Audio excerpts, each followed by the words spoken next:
নমস্কার, আমি প্রসূন আচার্য। আপনারা দেখছেন প্রসূন আচার্য জার্নালিস্ট চ্যানেলের নতুন এপিসোড। আপনারা জানেন যে বিহারের ভোটের ফলাফল নিয়ে স্বাভাবিকভাবেই আজকে আমি আলোচনা করব, এবং এই আলোচনা এই কারণে প্রাসঙ্গিক যে বিহারের ভোটের সমস্ত এক্সিট পোল বা আমরা গ্রাউন্ড জিরো থেকে যা বলেছিলাম সেটা মেলেনি। প্রথমেই দর্শক বন্ধুদের কাছে বলি, বাস্তবে যেটা মনে হয়েছিল সেটা না মেলার জন্যে প্রাথমিকভাবে আমি ভুল স্বীকার করব না, কিন্তু আমাদের যে অনুমান সেটা মেলেনি। এর জন্যে আহ, দুঃখিত, এটুখানি বলা চলে। এবার কেন মিললো কেন মিললো না, কি হয়েছে সেটা নিয়ে আমাদের চ্যানেলে অতীতে যিনি এসেছিলেন একাধিকবার বলেছিলেন।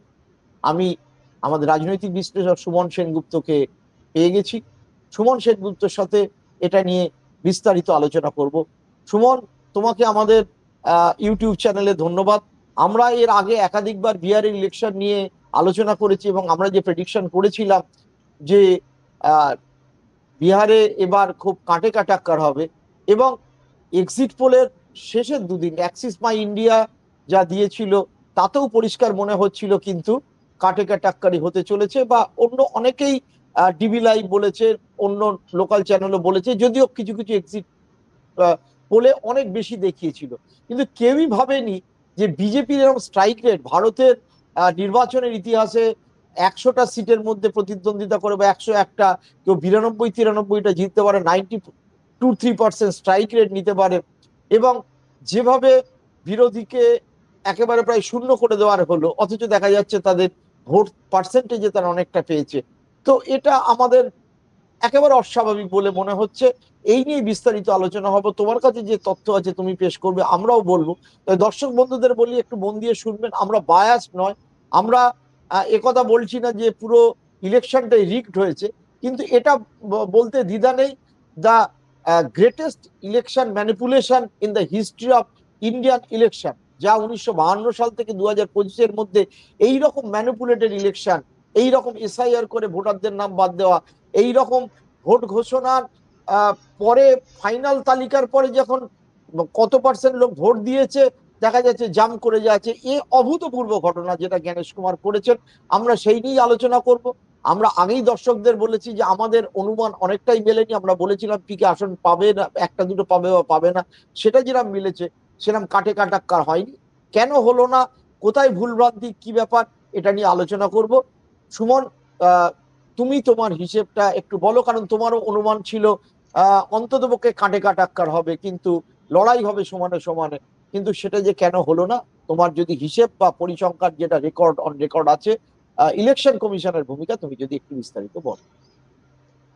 দেখুন, আমরা অনেকেই ভেবেছিলাম যে এইবারের বিহারের নির্বাচনে অন্ততপক্ষে তুল্যমূল্য লড়াই হবে, এবং যারা বিরোধীতে আছেন তারাও একটা স্লোগান তুলেছেন, বদলো বিহার বদলো সরকার। 20 বছর ধরে নীতিশ কুমারের সরকার আছে, তার বিরুদ্ধে একটা অ্যান্টি ইনকামবেন্সির একটা জায়গা তৈরি ছিল।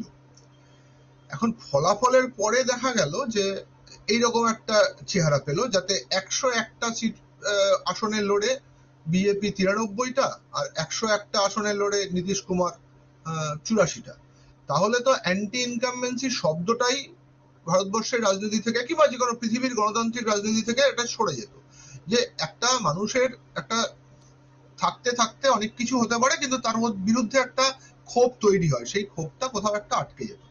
এখন অনেকে বলতেই পারেন যে বিহারে নীতিশ কুমার শেষ মুহূর্তে 10,000 টাকা দিয়েছেন, সেইটা কাজ করে গেছে।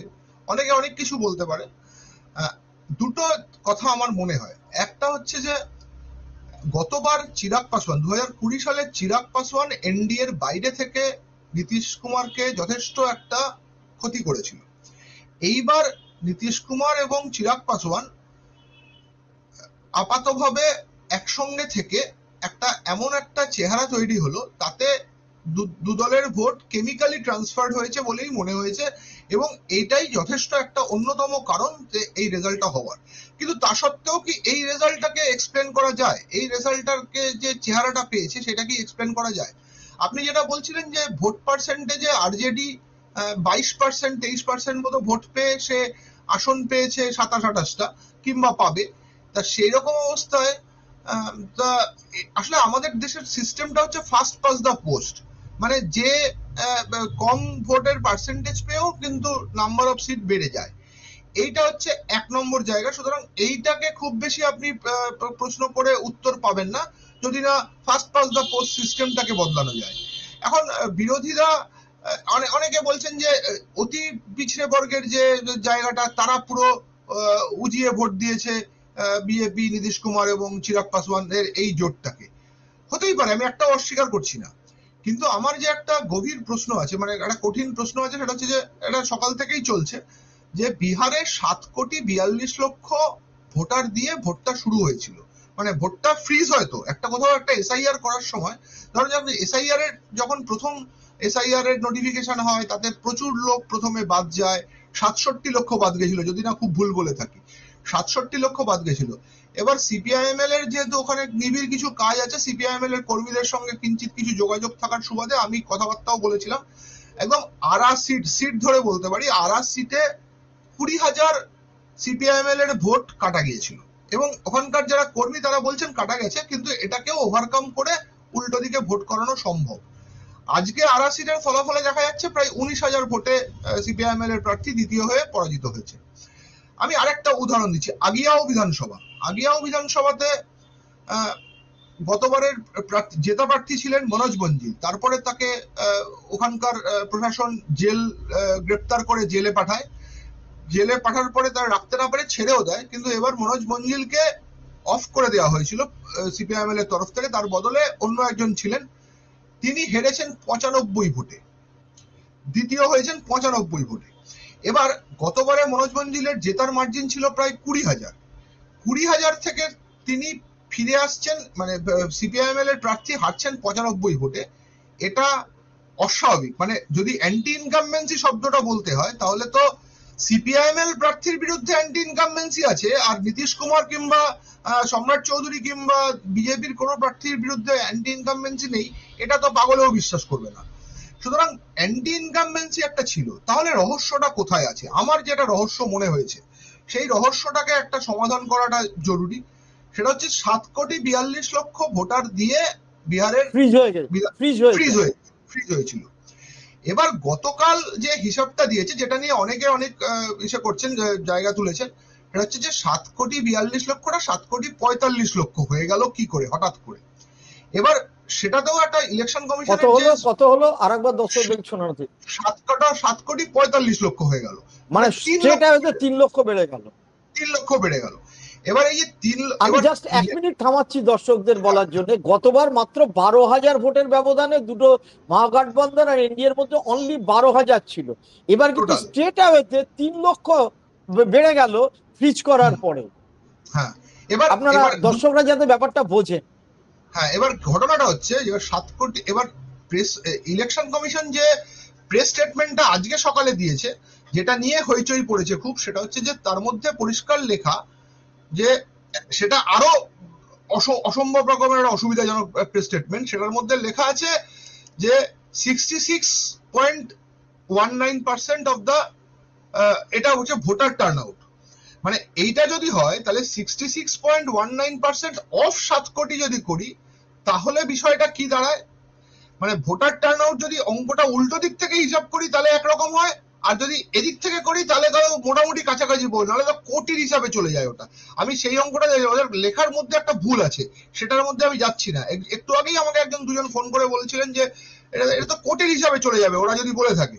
আমরা না, কোটির হিসাবে যাওয়ার দরকার নেই, 3 লক্ষটা ধরেই হিসাব করি।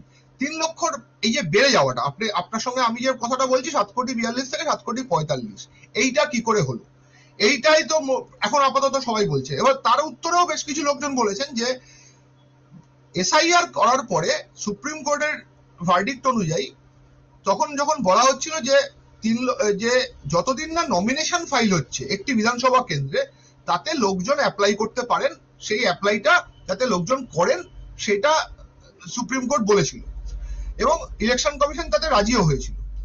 এবার এই যে নমিনেশন ফাইল হওয়া এবং মানে ভোটার ফ্রিজ হওয়া, এর মাঝে এই 3 লক্ষ ভোটারটি বেড়েছে। এবার এরা কারা বেড়েছে, এবার এইটা হচ্ছে জায়গা। 3 লক্ষ ভোটার বাড়া এবং এটা কারা বেড়েছে, কোথায় বেড়েছে। আপনি যে বলেন ওই যে 12,000-এর ডিফারেন্স ছিল, এই 3 লক্ষ ভোটারটা বেড়েছে, সেটা বাড়ার কারণ এইটা অনেকে আমার সঙ্গে দ্বিমত পোষণ করতে পারেন, কিন্তু আমি এই কথাটাই বলবো, সুপ্রিম কোর্টে যখন এসআইআর নিয়ে হিয়ারিং হচ্ছিল, আপনার যদি খেয়াল থাকে, প্রথম থেকেই বলা হয়েছিল আধার চলবে না, বলা হয়েছিল। সেটা করতে গিয়ে দেখা গেল বহু লোক বাদ যাবে। সমস্ত বিরোধী দল বলল আধার ছাড়া তো বহু মানুষের কোনো পরিচয়পত্রই নেই, তাহলে তো বহু মানুষ বাদ চলে যাবে। তাহলে আধারটাকে যাতে নেওয়া হয় সেটা প্রেস করতে করতে, মানে বিহারের বিরোধীরা যারা সুপ্রিম কোর্টে গেছে, তারা বিরোধিতা করতে করতে গিয়ে ওটা ওই জায়গায় পৌঁছালো যে আধারটাকে পরিচয়পত্র হিসেবে মান্যতা দেওয়া হবে। এবার এই যে 3 লক্ষ ভোটারটা বাড়া, এইটা হচ্ছে ওই আধার দিয়ে 7,42,00,000 ফ্রিজ হয়ে যাওয়ার পরে অন্যান্য জায়গার মানুষ বিভিন্ন জায়গা থেকে এই ভোটারটা রেজিস্ট্রেশন করেছেন, এবং যেটা তার প্রমাণ কপিল সিব্বল বলছিলেন যে ট্রেনে করে ট্রেনে আসার কথা বলছে। অন্যান্য জায়গা থেকে যে কথাগুলো, যে ভোটাররা রেজিস্ট্রেশন করেছেন তারা বিজেপির ভোটার, তারা হরিয়ানা থেকে তাদেরকে আনা হয়েছে, বিভিন্ন জায়গা থেকে আনা হয়েছে, তারা এই 3 লক্ষ ভোটারটি এসে, এটার মধ্যে কোনো ষড়যন্ত্র তত্ত্ব নেই, কোনো কনস্পিরেসি থিওরির কথা আমি বলবো না। এই 3 লক্ষ ভোটারটা সুপ্রিম কোর্টকে দিয়ে বলিয়ে নিয়ে নির্বাচন কমিশন বিজেপির সুবিধাটা করে দিল যে বিভিন্ন বিধানসভা কেন্দ্রে তারা এই 3 লক্ষ ভোটারকে ডিস্ট্রিবিউট করলো 2 ফেজে। তাদেরকে ট্রেনে করে নিয়ে আসালো, তারা এসে, মানে অনেকে উইশফুল, অনেকে ভাবতেই পারেন যে সেটা তেজস্বী যাদবের জন্য ভোট দিতে এসছেন পরিযায়ী শ্রমিকরা, আদবে ঘন্টা কাজকলা, তারা এসছেন বিজেপিকে জেতাতে। এবং এই যে মোহাম্মদ জুবের অল্ট নিউজের, তিনি একের পর এক উদাহরণ দিয়ে যাচ্ছেন যে রাকেশ সিনহা থেকে শুরু করে বিভিন্ন মানুষ বিজেপির, তারা কর্মচারী, কর্মী এবং আরএসএস এর কর্মী, তারা একের পর এক ভোট দিয়ে ছবি তুলেছেন। সম্ভাবী চৌধুরী বলে কোন একজন, তার 2বার ভোট দিয়েছেন, 2 আঙ্গুলে 2টো ভোট দিয়ে 1 হাত 2 হাত দেখিয়েছেন। এই যে ভোটার গুলো, এই ভোটাররা হচ্ছে বাইরের ভোটার, এবং এরাই হচ্ছে 3 লক্ষ। এবার অনেকে প্রশ্ন করতে পারে, আমি আপনার সঙ্গে এক মিনিট আমি আমার অভিজ্ঞতা দর্শকদের বলি, তার আগে আমি শুধু ভোটিং পার্সেন্টেজের সাথে সিটের একটা হাস্যকর অবস্থায় যে দাঁড়িয়েছে। জেডিইউ ভোট পেয়েছে 18.88%, 83টা সিট। বিজেপি 20.69, 91টা সিট। আরজেডি 22, প্রায় 23%, অনলি 27 সিট। মানে এরপরে যদি কংগ্রেস দেখা যায়, অন্য পার্টি দেখা যায়, তাদের পার্সেন্টেজ অফ ভোট এবং সিটের কোন রকম কোনো, যে যখনই সে চলে যাচ্ছে এনডিএর দিকে তার সিট জাম্প করছে, আর যখনই সে চলে আসছে মহাগঠবন্ধনের দিকে তার ডাউন ডাউন ডাউন। এটা কোনো সেফোলজিতে মেলে না। মানে আমি শুধু আর একটা দর্শকদের ছোট্ট একটা পরিসংখ্যান, ভারতের রাজনৈতিক ইতিহাসে আমরা যেটা নিয়ে বলেছিলাম, যে বলা হয় টার্ন অ্যারাউন্ড ইলেকশন 1977 ইন্দিরা গান্ধীর পরাজয়, তাতে জনতা পার্টির একটা ঝড় ছিল। মধ্যপ্রদেশে একটা সিটেও ইন্দিরা গান্ধী জেতেননি, উত্তরপ্রদেশ, বিহারে সব জায়গায় জনতা পার্টি সরকার প্রতিষ্ঠা হয়েছিল। তাতে জনতা পার্টি অ্যালায়েন্স পেয়েছিল 295টা আসন, ভোটিং পার্সেন্টেজ ছিল 41.32, আর ইন্ডিয়ান ন্যাশনাল কংগ্রেস ইন্দিরা গান্ধী পেয়েছিল 154, ভোটিং পার্সেন্টেজ ছিল 34.52। কমিউনিস্ট পার্টি পেয়েছিল 22টা আসন, 4.29। এছাড়া আদার্স আছে। আমার কথা হচ্ছে ওই রকম একটা ভয়ঙ্কর অ্যান্টি ইনকামবেন্সির জায়গা থেকেও ইন্দিরা গান্ধী কিন্তু 34% ভোট পেয়েছিল, এবং জনতা পার্টি ওই অবস্থাতেও এইরকম ম্যান্ডেট কখনো পায়নি, যেটা গোটা গোটা ভারতের ইলেকশন।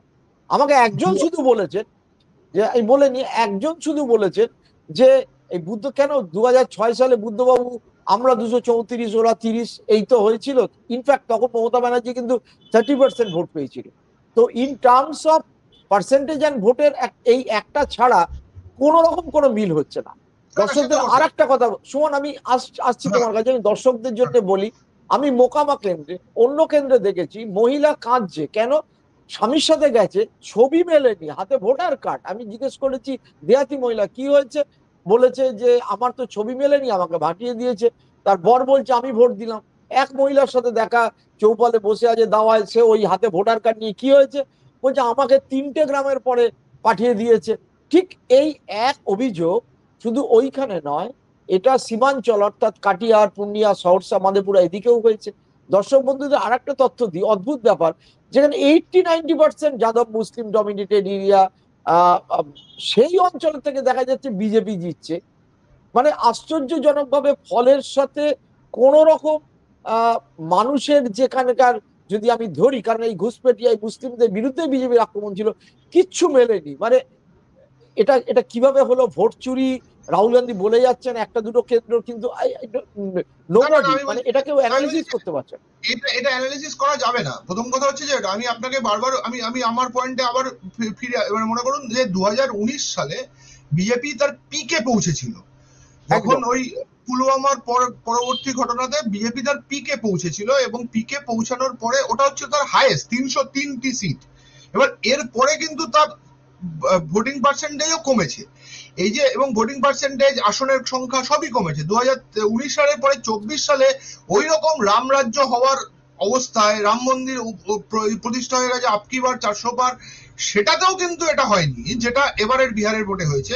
এবং আমি আপনাকে বলছি এটার মধ্যে ওই আমি যে তথ্যটা প্রথমে দিলাম, যে ওই 3 লক্ষ ভোটারকে বিরোধীরা বুঝে অথবা না বুঝে আধারকে লিগালাইজ করার মধ্যে দিয়ে এমন একটা জায়গায় পৌঁছে গেল, ওই 3 লক্ষ ভোটার, আপনার সঙ্গে, আপনি আমার সঙ্গে যদি পয়েন্টগুলো পরপর মেলান, জুবেরের ভোটার দেখানো, কপিল সিব্বালের ট্রেনের খবর, এবং আপনি এই 3 লক্ষ ভোটারকে শিফটিং, মানে shifting of towards in different constituencies, তাহলেই আপনি অঙ্কটা একমাত্র মিলাতে পারবেন, তাছাড়া অঙ্কটা মিলবে না। এবং এটার, এবার এটাকে আমি আপনাকে আরেকটা এক্সাম্পল দিচ্ছি, আমি তথ্য দিচ্ছি। শকুন রানীর এক্সাম্পল দিয়েছিল রাহুল গান্ধী। শকুন রানী বলে একজনের 72 বছরের এক মহিলার এক্সাম্পল দিয়েছিলেন, মহারাষ্ট্রে তার নাম ইনক্লুডেড হয়েছিল, তার বছর ছিল 72। আপনি যদি সবাইকে, দর্শকদের সবাইকে বলছি, ওই প্রথম প্রেস কনফারেন্সটা যদি দেখেন যে how was Shakun Rani enlisted in the voter list, পাশে দেখবেন আধারে টিক মারা আছে, ওই স্লাইডটার মধ্যে আছে, আমি নিজে দেখেছি, আমি দায়িত্ব নিয়ে বলছি। ইফ এইটাই, এই ঘটনা ঘটেছে, এবং যদি এবার আপনি বলতেই পারেন পশ্চিমবঙ্গে কি তাহলে এরকম হতে পারে? আমি আমার যুক্তিতে চলে আসি। পশ্চিমবঙ্গে এটা যদি করতে যায়, পশ্চিমবঙ্গে আধার দিয়ে যদি বাইরের ভোটার রেজিস্ট্রেশন করতে যায়, তাহলে পশ্চিমবঙ্গে তৃণমূল কংগ্রেসের এখনো একটি নিচের তলায় সংগঠন আছে, যে লোকটিকে চেনে, যে প্রসূন আচার্য ব্যারাকপুর থেকে এসে যাদবপুরে ভোট দিতে এলে, বরানগর থেকে যাদবপুরে ভোট দিতে এলে, তাকে চ্যালেঞ্জের মুখে পড়তে হবে যে আপনি কোথাকার মানুষ, আপনি এখানে থাকেন নাকি। এই চ্যালেঞ্জটা বিহারে করার মতো সংগঠন আরজেডির নেই তলায়, কংগ্রেসের তো নেই, আর যতটুকু যা আছে সিপিআইএমএল এবং ছোট ছোট পার্টিগুলোর কিছু আছে, কিন্তু সেটাও খুব লিমিটেড আছে। কিন্তু কংগ্রেসের একেবারে নেই, হাওয়া দিয়ে হয় না, মানে স্বীকার করতে হবে। দেখুন, যেটা স্বীকার করার সেটা স্বীকার করতে হবে, যে শুধু হাওয়াতে ইলেকশন জেতা যায় না, আপনাকে অনেক নিচে কাজ করতে হবে, এবং অনেক মানে মানুষকে সঙ্গে নিয়েই রাজনীতিটা করতে হবে। এবং যদি লড়াইটা করতে হয় তাহলে ভালোভাবেই লড়াইটা করতে হবে, এবং ওই লড়াইটা খাপছাড়া করে লড়লে হবে না। এটুকু আমার প্রাথমিক বক্তব্য, তারপরে আপনার কথা বললে আরো না, বুঝিয়ে গেল। কথা হচ্ছে যে উল্টো দিক থেকে দলিত হ্যাঁ সম্প্রদায়, নিম্নবর্গ, সেক্ষেত্রে জিতেন রাম মাঝি তার হ্যাঁ সিট পেয়েছে, রামবিলাস পাসওয়ানের ছেলেরা পাচ্ছে, কিন্তু মুকেশ সাহানি বলুন আর আইপি গুপ্তা বলুন, ভাকো পান, তারা একেবারে এক্সট্রিম ব্যাকওয়ার্ড, তাদের কোনো সিট উড়ে গেল। মানে ভোট কোনো কোনো আসনই পেল না। মানে ওটা পদ্ধতিটা যদি কাস্ট ওয়াইজও দেখি, তাহলেও কিন্তু তাতেও মেলানো মেলে না, অঙ্ক খুব, মেলে না, অঙ্ক অঙ্ক মেলে না। কিছুতেই অঙ্ক মিলছে না। এবং এবং সারা কারণ বিহারে আপনি জাস্টিফাই করলে, এখন আমাকে একজন ফোন করে বলেছিলেন যে এটা তো একটা ম্যাসিভ ডাকাতি হয়েছে, মানে চুরিও না, ম্যাসিভ ডাকাতি হয়েছে, এইটাকে আপনি কাস্ট দিয়েও মেলাতে পারবেন না, অতি মিশ্র বর্গ দিয়েও মেলাতে পারবেন না, কোনো কিছু দিয়ে মেলাতে পারবেন না। এটা একমাত্র মেলানোর, মানে আমি যে জায়গাটা বলছি সেটা ছাড়া আর কোনো মেলানোর জায়গা নেই। এবং আপনাকে, যদি আমি খুব ভুল না বলি, এইটা ভবিষ্যতে একদিন না একদিন এটা প্রমাণিত হবে যে এই 3 লক্ষ ভোটার ওইভাবে রেজিস্টার্ড হয়েছিল, এবং সেটা ওই ওই সময়ের মধ্যে সুপ্রিম কোর্টকে দিয়ে যখন লিগালাইজ করিয়ে নেওয়া হলো, তখনই ওই ভোটারটা রেজিস্টার্ড হয় এবং বিভিন্ন জায়গায়, এবং সেটা দিয়েই ভোটটি জেতা হয়েছে। আজকে আমার দর্শকদের সামনে বলতে কোনো দ্বিধা নেই, আমি বারবার বলছিলাম যে হয় তেজস্বী নয় নীতিশ কুমার, কিন্তু মহাগঠবন্ধনের দিক থেকে আজকে সকালবেলা আমাকে ফয়জান আহমেদ, যিনি টেলিগ্রাফের ছিলেন, টাইমস অফ ইন্ডিয়া ছিলেন, বিবিসিতে কাজ করেন, অন্য জায়গায় করেন, বয়স্ক, প্রবীণ এবং সবচেয়ে পার্টনার পুরনো সাংবাদিক কানাইয়া বিলালি ছাড়া, সে সকালবেলা দেখে, এবং ফয়জান কিন্তু মুসলিম বলে নয়, ফয়জান কিন্তু প্র্যাকটিক্যালি বিজেপির সাথেও তার খুবই ভালো সম্পর্ক। এনডিএ 132 থেকে 142, মহাগঠবন্ধন 95 থেকে 105, আদার্স 0 থেকে 6। তো এইটা পার্টি যে ইনফ্যাক্ট আমি যত সাংবাদিকদের সাথে কথা বলেছিলাম, যত গ্রাউন্ড রিপোর্ট, আমার নিজের চোখে দেখা, ভিড়ের সাথে শুধু নয়, ভোট মানে একটা তো বোঝা যায় যে একটা দল তারা বিরোধী দল তারা 243টার মধ্যে নামতে নামতে নামতে এখন বোধহয় 30-31, মানে ইনফ্যাক্ট কততে নিচে নামবে সেটা নিয়ে প্রতিদ্বন্দ্বিতা হচ্ছে, যে তারা একেবারে কি ওই রামবিলাস পাসওয়ানের ছেলের তলাতে তাদের অবস্থা দাঁড়াবে কিনা, তারা বিরোধী দল পাবে কিনা, তেজস্বী, এইরকম পরিস্থিতিতে আসতে পারে। নোবডি, কোনো এক্সিট পোল নয়, কেউ না। আপনি 125, 30, 27 এই অবধি সবাই একটা এস্টিমেট করেছিল, মানে নর্মাল ভোটিং হলে। কিন্তু এইরকম ধরনের একখানা হবে সেটা বোধহয় মানে যত বড় সেফোলজিস্ট আসুক না কেন সেটা কেউ কল্পনাও করতে পারেননি। না, এটা নিয়ে সুমন অনুষ্ঠান করতে পারেন, কিন্তু এটা কেউ কল্পনা করতে পারবেন না। এটা নিয়ে সুমন একটা জিনিস হয়েছে, আমরা যেটা প্রথম থেকে বলছিলাম, যে এসআইআর এর উদ্দেশ্য হচ্ছে দলিত, মুসলিম, এক্সট্রিম ব্যাকওয়ার্ড কাস্ট, অশিক্ষিত মানুষ, ঝুপড়িবাসীর নাম বাদ দাও। They are the voter, core voter of Mahagathbandhan, সে লিবারেশনের হোক, সে আরজেডির হোক, সেটা আমাদের কংগ্রেসের হোক, যার হোক, সেই সেকশনটা কিন্তু এসআইআর এর একেবারে ঘ্যাচ করে গলার মতো করে ভোটার বাদ চলে গেছে, গেল বাদ। এবার যারা ঢুকলো সেই ক্ষেত্রে 3 লক্ষ অদ্ভুতভাবে এসআইআর এ লক হওয়ার পরে জাম্প করে গেল, মানে সাকুল্যে দেখা গেল হয়তো 18-20 লাখ ভোটের এদিক ওদিক করে দেওয়া গেল এই পদ্ধতির মধ্যে দিয়ে। তাহলে কি সুমন এটাই দাঁড়ায়? আরো একটু ডিটেল হিসাব আসবে যে এই 3 লক্ষ ভোটারটা কোথায় কোথায় শিফটেড হয়ে গেছে, কোথায় কোথায় রেজিস্টার্ড হয়েছে, সেটা দেখলেই আপনি অঙ্কটা মিলাতে পারবেন অন্তত আমার হিসাবে তাই। হ্যাঁ, আপনি কি বলছিলেন? যে না, বলছি যখন ভোটের রেজাল্ট বেরোচ্ছে তখন ইলেকশনের সাথে যুক্ত একজন সিনিয়র ব্যুরোক্রেট যিনি দিল্লিতে আছেন, আমি কথা বলার পরে যাই বললাম যে আপনারা তো বলছিলেন ক্লোজ ফাইট, এনডিএ বেরিয়ে যাবে, তিনি একটা অদ্ভুত কথা বললেন, বললে এমন বাড়াবাড়ি করে ফেলেছে যে বিজেপির লোকেরাও বলছে যে অতিরিক্ত হয়ে গেছে। 93% কখনো স্ট্রাইক রেট হয় না, 100টা সিটে দাঁড়িয়ে 90টা বিজেপির ইতিহাসে নেই, 92-93টা সিট যেটা। একটা সরকার 20 বছর ধরে আছে, তার সে 10,000 টাকা দিতে পারে, সে 2 লক্ষ টাকা বলতে পারে, কিন্তু তার বিরুদ্ধে কোনো অ্যান্টি ইনকামেন্সি নেই। রাস্তাঘাটে কি দেখা যাচ্ছিল, মানে এক্সিট পোল তো মানুষের থেকে বোঝা যায়। আমি অন্তত 2-3টে ভিডিও দেখেছি যাতে বিজেপির লোককে তাড়া করছে, ডেপুটি সিএম কে গোবর ছোড়া হচ্ছে, গাড়ি নিয়ে এসে বসে আছে। এবার এটা তো মানুষের ক্ষোভ, আরজেডির সবাই উপচে পড়ছে ভিড়, তাহলে যাচ্ছে কোথায় ভোটটা? এটা তো অ্যাবনর্মাল হয়েছে বিষয়টা, মানে এই অঙ্কটা তো। এবং 84 সালে রাজীব গান্ধী যখন জিতছেন সেটাতেও কিন্তু এরকম স্ট্রাইক রেট নেই, না না না না না, এরকম স্ট্রাইক রেট নেই। মানে কেউ, আমার তো মনে হচ্ছিল যে যা অবস্থা, এ তো 243-243 দিয়ে দেবে, 243 দিয়ে দিতে পারে, মানে শূন্য করে দিতে পারে। এটা তো পৃথিবীর ইতিহাসে দেখা যায় না, গণতন্ত্রের ইতিহাসে। না, এটা পৃথিবীর ইতিহাসে বাংলাদেশে দেখা গেছে, বাংলাদেশে হাসিনা, বাংলাদেশে দেখা গেছে এটা এদওয়ার্ড আমাদের টার্কিতে করে থাকে, এটা নেতানিয়াহুতেও কিছুটা ইসরায়েলে করে থাকে, এই রাশিয়ায় করে থাকে পুতিন। এটা একটা পদ্ধতি। একটা উদাহরণ দিই আপনাকে, মানে এগুলো খবর হয় না তো, দমন এন্ড দিউ, এই ছোট দুটো আমাদের ইউনিয়ন টেরিটরি, তাতে ভোট হয়েছে। আপনি কেউ অনেকেই জানে না, তাতে যেটা হয়েছে সেটা হচ্ছে যে দমন আর দিউকে এক জায়গায় করে একটা লোকাল কোন একটা নির্বাচন ছিল। বিরোধীদের নমিনেশন যখন দেওয়া হয়েছে তখন তাদেরকে নমিনেশন চেক করার যে ডেট এবং ভেন্যু সেগুলো শেষ মুহূর্তে কেউ জানায়নি, ফলে বিরোধীরা ওখানে গিয়ে উঠতে পারেনি এবং বিরোধীদের সব নমিনেশন বাতিল করে দিয়েছে। আরে এটা কি গণতন্ত্র চলছে নাকি? সমস্ত বিরোধীদের নমিনেশন বাতিল, এটা খবর, এটা ভারতবর্ষের গণতন্ত্রের একটা কলঙ্ক চলছে। এবং লোকে এগুলো নিয়েই বলছে, চিৎকার করছে, ভালোবাসছে, ভালো আছে, হিন্দুত্ব জয় শ্রীরাম করছে, তাতে করতে পারে, কিন্তু আদপে ভারতের গণতন্ত্র ভেতর থেকে ফোপড়া হয়ে গেছে। এবং এই ফোপড়াটা করেছে হচ্ছে নির্বাচন কমিশন, চয়েস করার মধ্যে দিয়ে। যেদিন Yes. সুপ্রিম কোর্টের বিচারপতিকে সরিয়ে দিয়ে প্রধান বিরোধী দল এবং ক্যাবিনেট স্তরের একজন মন্ত্রী এবং আরেকজন প্রধানমন্ত্রী থাকলেন, প্রাইম মিনিস্টার থাকলেন, সেদিন থেকেই এই গোটা প্রক্রিয়াটা শেষ হয়ে গেছে। এবং এটার বিরুদ্ধে আমি জানি না ভোটে কোনোদিন আর সম্ভব কিনা, আমি জানি না, এবার দেখা যাবে সেটা। কিন্তু আগামীতে এটা রাস্তার লড়াই, এটা ভোটের লড়াই নয়, আর ভোটের লড়াইতে থাকবে কিনা।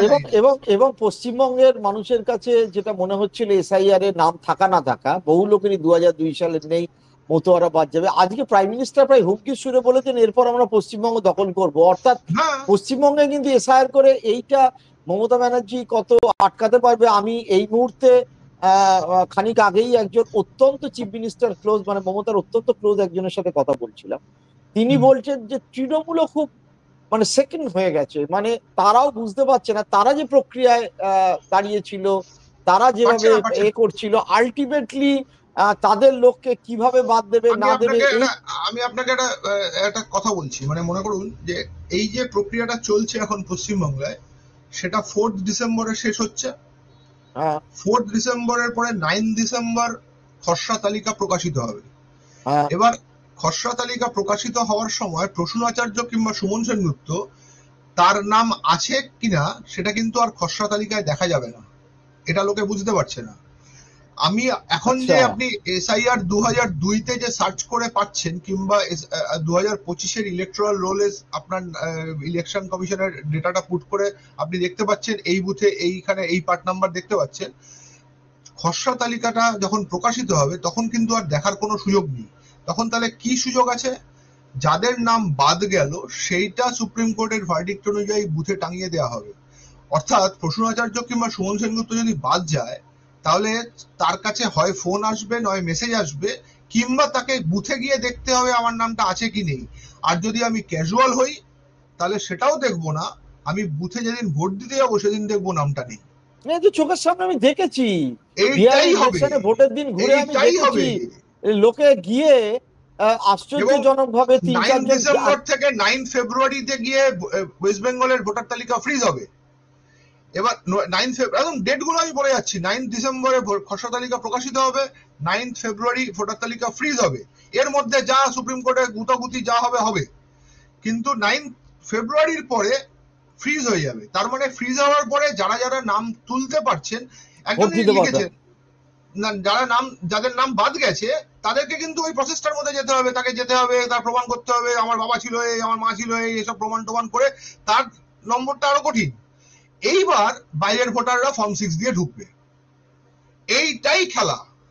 এসআইআর হচ্ছে এইটাই। এর বাইরে এসআইআর যারা বুঝতে চায়, মানে এসআইআর নিশ্চয়ই এনআরসির সঙ্গে সম্পৃক্ত, এরা এসআইআর করে ডিটেনশন ক্যাম্প হ্যান ত্যান এই যে সম্পৃক্ত, কিন্তু ভোটের রাজনীতিতে এসআইআর হচ্ছে এইটাই যে 9 ফেব্রুয়ারির পরে বাইরের ভোটাররা ঢুকবে এবং তারা জানতেই পারবে না, কেউ জানতেই পারবে না কারা ঢুকছে কারা কেন ঢুকছে। এবার তাদেরকে আটকানোর জন্য বুথ স্তরের সংগঠন ছাড়া কেউ সম্ভব না।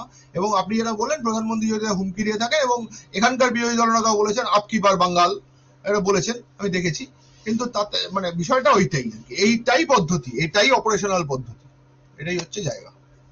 তার মানে বিহারে অ্যাকচুয়ালি আমরা যেটা বারবার বলছিলাম যে প্রথমে এসআইআর করে বাদ দেওয়া হলো প্রায় 60 লক্ষ লোক, আবার আপত্তি হলো 18-19 লাখ ঢুকলো, করে 46 লাখ বাদ গেল। আমি বারবার আমাদের এই চ্যানেলে আলোচনায় করেছি, আমরাও আলোচনা করেছি, অ্যাকচুয়ালি কত লোক জেনুইন আছে, তাদের হাতে ভোটার কার্ড আছে, তারা নাম বাদ গেছে, সেটা কোন দলের কাছে না, কারোর কাছে ছিল না। আজকে পরিষ্কার বোঝা যাচ্ছে সেটা 15 লাখ হতে পারে, 12 লাখ হতে পারে, নোবডি নোস। লোকে যখন জনসভা না, ওই যে তেজস্বী আমরা প্রচুর ভিড় দেখছি বা রাহুল গান্ধীর ভিড় দেখছি, সেই লোকগুলোর ভোটার কার্ড আছে, তারা জানে যে আমার নাম আছে, কিন্তু তাদের মধ্যে কতজন লোক ভোট দিতে পেরেছে আলটিমেটলি, এটা নিয়ে কিন্তু মানে লোকে বলছিল যে যদি প্রচুর লোকের নাম বাদ দেয় লোকে তো রাস্তায় নেমে পড়বে। আসলে খুব প্ল্যানফুলি এক একটা বুথে যদি 15 জন 20 জনের নাম আমি কেটে দিই তো কে রাস্তায় না, সেটা ভোটের দিন কে বুঝতে পারছে, ভোটের দিন। ইয়েস, এইটাই হবে না। আমি বলছি তো প্রসূন আচার্যর নাম বাদ গেলে, সুমন সেনগুপ্তর নাম বাদ গেলে আমি আপনি গিয়ে আগে খোঁজ করবো নাকি? আমি তো ভোটের দিন যাবো, গিয়ে দেখবো নেই। অজস্র লোকের এটা হয়েছে। এবং তাহলে এটা যদি জ্ঞানেশ একটা বুথে যদি 10 জন হয়, সেই 10 জন তখন চিৎকার চেঁচামেচি মাথা ফাটাফাটি করে ফেললেও ভোট দিতে পারবে না। না না হয়নি, আমার সামনে এনডিএ লোকের নাম বাদ গেছে, তারা এনডিএ ক্যাম্পে বসে বলছে, কিন্তু কেউ তাকে ভোট দেওয়ার ক্ষমতা নেই। এ ঘটনা শুধু মহাগঠবন্ধন না, আপনি কিছু আপার কাস্ট এনডিএ লোকের নাম বাদ গেছে। পশ্চিমবঙ্গের 90,000 বুথ আছে, আমি ধরে নিলাম যে 10টা করে ভোট বাদ গেল, এরকম 10টা কত হয়? আমি মৃত টিত বাদ ছেড়ে দিলাম, ওগুলো আমি বাদ দিয়েছি, মেনে নিলাম, ঠিক ঠিক করেছে, মেনে নিলাম।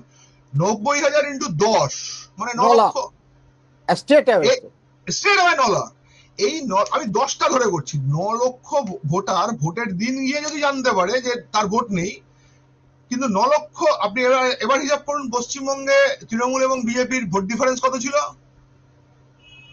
এবার আপনি অঙ্ক পেলাম, সাংঘাতিক সোজা অঙ্ক, সোজা অঙ্ক, অত্যন্ত সোজা অঙ্ক। মানে ইলেকশন কমিশন জ্ঞানেশ কুমার যে রাহুল গান্ধীকে থ্রেট করছে, ক্ষমা চাইতে হবে, করতে হবে, নির্লজ্জ ভাবে যে কাজ করেছে, সেইটা তো মানুষের যে মিনিমাম ভোটাধিকার।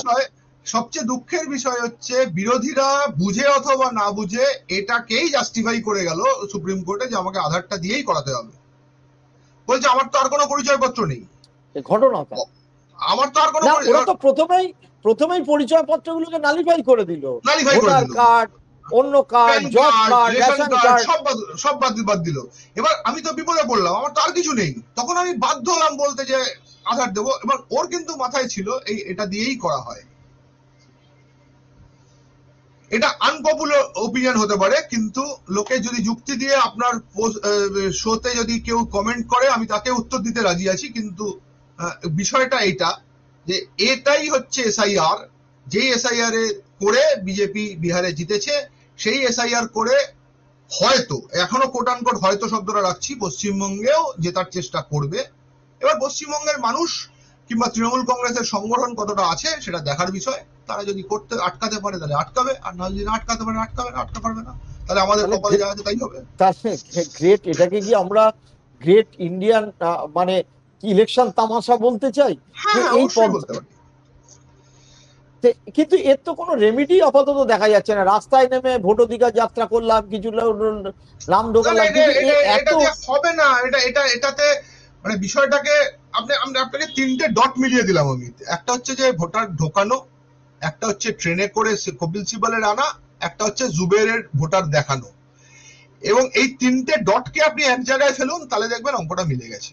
এবার এটার বিরুদ্ধে কি করা উচিত না সেটা আমি বলতে পারবো না, সেটা রাজনৈতিক দলেরা বলতে পারবে, কিংবা সিভিল সোসাইটির লোকজন মানে অনেকেই বলতে পারেন, কিন্তু এটার কি করা উচিত, মানে এটা কিন্তু আমি আপনাকে পশ্চিমবঙ্গের ডেট ধরে বললাম, 9 ডিসেম্বর, 9 ফেব্রুয়ারি এবং পরের ভোট, এই 3টে ভোটের দিন, এবং এই টোটাল 3টে ডেট আপনি পরে আমার সঙ্গে পরে 9 ডিসেম্বরে একবার আসবেন, পরে আমি কথা বলবো আবার যে পরের থেকে 10 ডিসেম্বর আসবে, 9 ডিসেম্বর না 10 ডিসেম্বর আসবেন, যে দেখা যাচ্ছে নাকি, তখন বলবেন যে দেখা যাচ্ছে না। যার নাম নেই সে তার কাছে চিঠি যাবে, তার কাছে আমরা একেবারে সোর শেষে। তার মানে এই যে আজকের যে ম্যাসিভ ম্যান্ডেট বলে যেটাকে বলা হচ্ছে, সেটা কিন্তু তাহলে মানুষের রায় প্রতিফলিত হলো না, এগিয়ে জিততো, কিন্তু এটা চক্ষু লজ্জা। যেরকম 72 সালে সিদ্ধার্থ শঙ্কর রায়, বহু লোক বলেছিল, আমাকে বরুণ সেনগুপ্ত বলতে, যে সিপিএম হেরে যেত, কিন্তু সিদ্ধার্থ শঙ্কর অতিরিক্ত করে ফেললো, এমন করে ফেললো যে সে 72 আজ পর্যন্ত এটা কিন্তু কেউ কলঙ্ক তুলতে পারেনি। এখনো কংগ্রেসকে ফেরাতে পারছে না, এই কংগ্রেসকে ফেরাতে পারেনি। এই প্রায় কি সেই রকমই ইলেকশন কমিশনকে হাতে নিয়ে এটা কলঙ্কজনক অধ্যায় বলে মনে হয়। কিন্তু এবার আপনি এর বিরুদ্ধে কোথায় যাবেন? এবার সমস্ত কটা স্বশাসিত সংস্থা কবজা হয়ে গেছে, সুপ্রিম কোর্টে গিয়ে আপনি এটার বিরুদ্ধে কি বলবেন? মানে আমার জয়মাল্য বাগচি, আপনি কথা শুনলে হাসতে হাসতে মানে আমার মানে হাসিও পায়, কান্নাও পায় আর কি।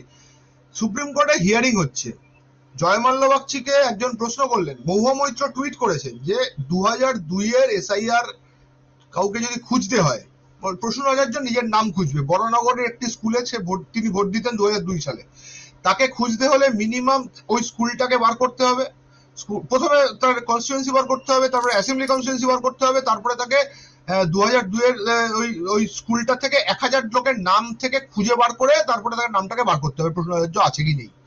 এবার যে কোনো পিডিএফ খোঁজার পদ্ধতি হচ্ছে কম্পিউটারে কন্ট্রোল এফ, মানে এবার দিয়ে আপনি নামটা লিখলেন প্রসূন আচার্য, তাহলে যে কটা প্রসূন আচার্য আছে সবকটা চলে আসার কথা। এবার এইটা নেই, এটা সুপ্রিম কোর্টে একজন জয়মাল্য বাগচির কাছে একজন প্লিড করছেন, একজন আইনজীবী। জয়মাল্য বাগচি তার উত্তরে দিচ্ছেন যে বিএলওরা তো বাড়ি বাড়ি যাচ্ছে, মানে ওটার উত্তর এটা হয়। আমার সবকিছু তো কম্প্রোমাইজড, এবারে আপনি লড়াইটা রাস্তাতেই হবে, এবার কি হবে আমার জানা নেই, কিন্তু রাস্তাতেই হবে। এই এই মানে বিজেপির মতো শক্তি নির্বাচনে তাকে হারানো যাবে, এটা ধীরে ধীরে এই ধারণাটাই আস্তে আস্তে মানুষের মাথা থেকে চলে যাবে। কিন্তু এখনো বিজেপির প্রতি মোহ অনেকের আছে।